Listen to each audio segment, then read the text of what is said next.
बिस्मिल्लाहिर्रहमानिर्रहीम, अस्सलाम वालेकुम। मैं हूं गुलफाम चौधरी। आप देख रहे हैं मेरा फेसबुक पेज और यूट्यूब चैनल। पाकिस्तान की इस बदलती सियासी सूरत हाल जिसने पूरी कौम को एक तजस्सुस में डाल रखा है और पूरी कौम ये सोच रही है कि आने वाले दिन पाकिस्तान की सियासत में किस तरह के होंगे और आने वाले दिनों में इमरान खान साहब के हवाले से क्या खबरें हैं, इस पर अहम तरीन तजिया दिया है डॉक्टर शहबाज गिल साहब ने। आइए पहले उनको सुनते हैं, फिर उस पर बात करते हैं। सबसे पहली तहलका खेज और बॉम्बशेल स्टोरी आपके सामने वाशिंगटन डीसी से रखते हैं, जहां पर मोहसिन नकवी के अमेरिका में दाखिले पर पाबंदी लगाने का काम शुरू कर दिया गया है। जी हां, आप दुरुस्त सुन रहे हैं।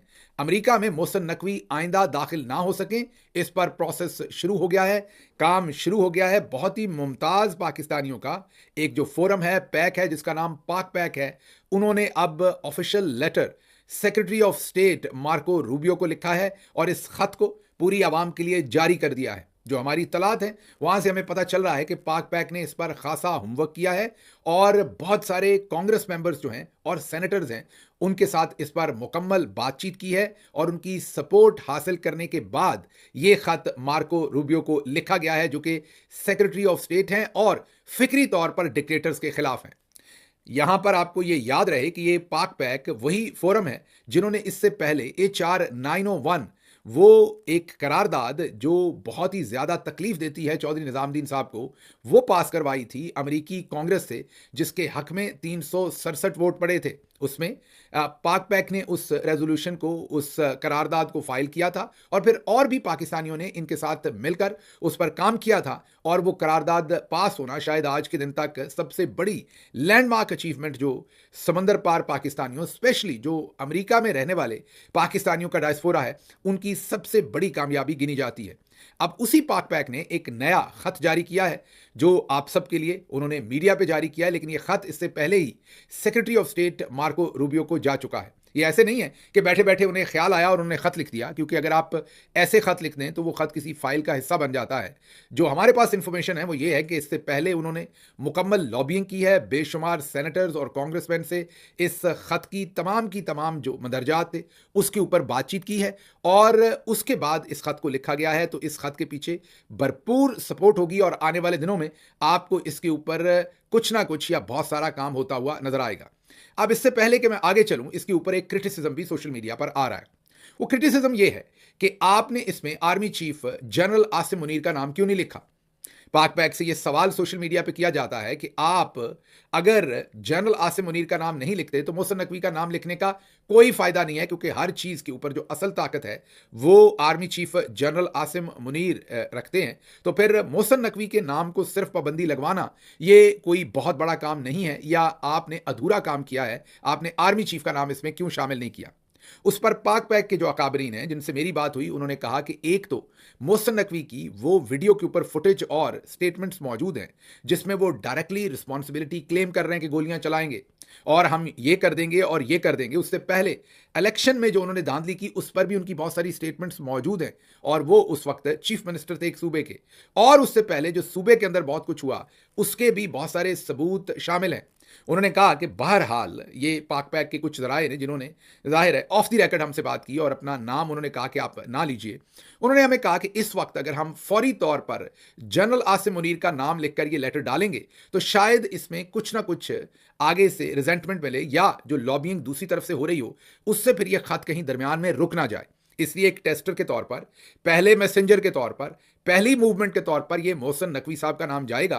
और उन्होंने आगे से मुझसे सवाल किया कि गिल साहब, क्या मोहसिन नकवी कोई छोटी शख्सियत है इस तमाम की तमाम जो सनारियो हैं, क्या वो उसमें आर्मी चीफ के राइट हैंड नहीं है, क्या वो उनके फैमिली के या उनके अपने करीबी आदमी नहीं है? तो अगर उन पर पाबंदी लगती है तो क्या ये छोटा काम होगा? क्या इससे रास्ते नहीं खुलेंगे? क्या उसके बाद अगला हदफ जो है वो आसान नहीं होगा लेना? तो इन बातों में बहुत वजन है। तो जो लोग उन पर क्रिटिसिज्म कर रहे हैं कि पहले दिन ही उन्होंने army chief general Asim Munir का इसमें नाम लिखना था, तो मैं उनसे इसलिए ये जो तमाम उन्होंने पॉइंट ऑफ व्यू दिया इसके बाद मैं उनसे अग्री नहीं हूं मेरे ख्याल में। और अगर कोई समझता है कि ये काम बहुत ज़रूरी है तो बहुत सारे और मोतबर पाकिस्तानी हैं, वो तमाम लोग एक और ख़त लिख सकते हैं, हटके एक मूवमेंट कर सकते हैं जो specifically army chief general Asim Munir के नाम को टारगेट कर सकता है पाबंदी लगवाने के लिए। लेकिन फिलहाल जो पाक पैक ने किया है ये पहला पत्थर है जो उन्होंने फेंका है और मेरे ख्याल में इसके दूर रस नताइज होंगे।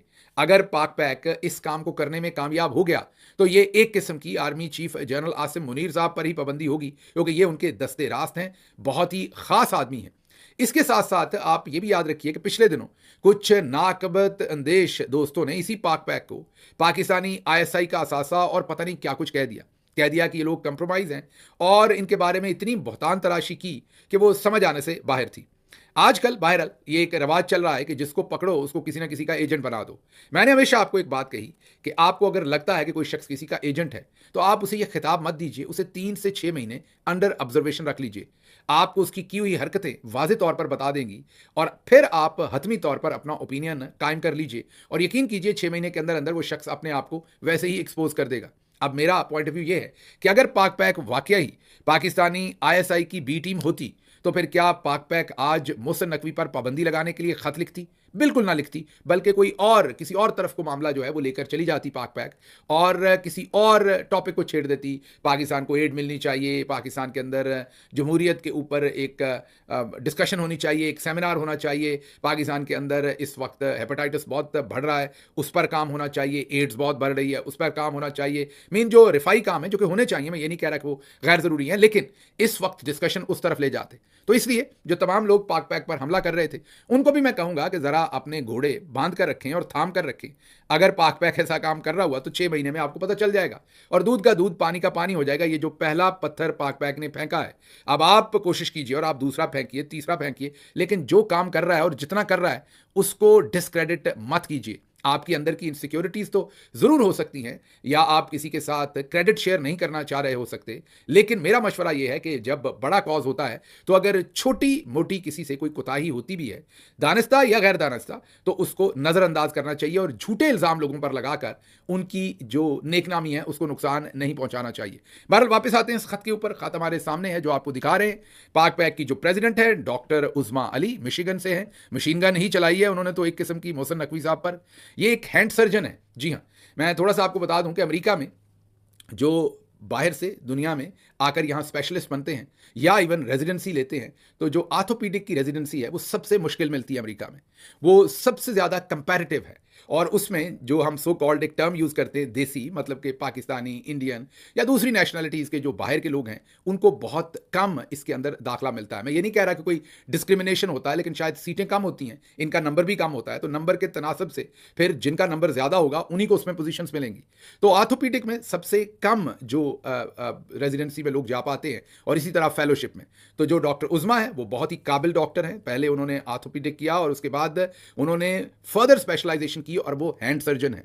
उन्होंने अपना हाथ दिखाया है अब हैंड सर्जन साहबा ने, और ये खत उन्हीं के जो नेशनल बोर्ड है उसने उन्हीं की सरबराही में लिखा है। उनके साथ डॉक्टर उमर फारूक जो उनके अगले आने वाले प्रेसिडेंट हैं, पेंसिल्वेनिया से हैं ये, और डॉक्टर मोहम्मद तारिक टेक्सास से हैं, सेक्रेटरी हैं ये पाक पैक के, और बहुत ही उम्दा पाकिस्तानी हैं, बहुत ही बेहतरीन काम करते हैं।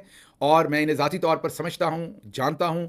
ये साउथ पंजाब की साइड से हैं और वहाँ भी बहुत ही ज़्यादा रिफाई काम भी कर रहे हैं और पाकिस्तान का बहुत दर्द रखने वाले दोस्त हैं। डॉक्टर सबा शबनम टेक्सास से हैं और ट्रेजरर हैं। इनके वालिद मोहतरम कराची से हैं और बहुत ही जी बिल्कुल, जिस तरह से आपने सुना डॉक्टर शहबाज गिल साहब ने इस पर डिटेल से बताया कि इस वक्त पाकिस्तान तहरीक इंसाफ के हवाले से क्या अपडेट्स हैं, इमरान खान साहब के केसेस के हवाले से क्या अपडेट्स हैं, और पाकिस्तान की सियासी सूरत हाल में सियासी जमातों का क्या किरदार है, कौन कहाँ पर खड़ा है। और ये सुनने के बाद यकीनी तौर पर जो पाकिस्तान का सियासी सिनेरियो है वो वाज़ेह हो जाता है, और लगता यह है कि आने वाले दिन पाकिस्तान की सियासत में बड़े अहम तरीन साबित होने जा रहे हैं, और आने वाले दिनों में बहुत बड़ी तब्दीलियाँ मुतवक्के हैं। अल्लाह पाक वतन अजीज़ का हामी और नासिर हो। पाकिस्तान जिंदाबाद।